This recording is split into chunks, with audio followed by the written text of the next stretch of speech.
नर्मदे हर. आत्ता तुमच्याशी हा व्हिडिओ शेअर करायला इतका आनंद होत आहे. हे वातावरण जर तुम्ही बघाल तर कोणीही प्रेमात पडेल असं फारच वेगळंच वातावरण आहे. बघा,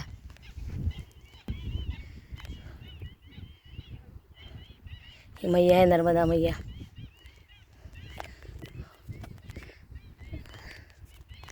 बघा नर्मदा, वरती छोटीशी, हे सगळे बघ, कोणी नाही इकडे, फक्त डोंगर. नर्मदा मैया, जंगल झाडी. आता थोड्या वेळात अंधार पण पडेल इकडे. हे बघा, आम्ही ज्यांच्या घरी राहिली आहे ते हे हिरालाल रावत हे भोजन प्रसादी देतात नर्मदा परिक्रमा वासींकरता. खूप मोठं पुण्याचं कार्य. ही त्यांची पत्नी आहे. हे लोक आलेत माझ्यासोबत मला इथे मई किनारी जरा दाखवायला. त्यांच्या गाडीवरून मी आले, थोडीशी बाकी चालली. फारच सुरेख किनारा आहे हा. बघा, व्हिडिओमध्ये आता जो अनुभव तुम्ही विचारच नाही करू शकणार, इतका सुंदर अनुभव आहे हा.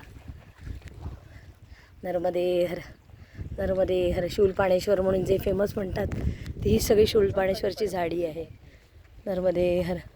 झाडी म्हणायचं, झाडी तर नावाला आहेच, झाडी नाहीच आहेत, सगळे डोंगरच आहेत. झाडी नाही कुठे पण, उन्हाळा असल्यामुळे. नर्मदे हर, नर्मदे हर. भाई आपका नाम क्या है? साहेबीबाई. साहेबीबाई. यांचं नाव आहे साहेबीबाई. आता आम्ही फोटो काढला होता दुपारी.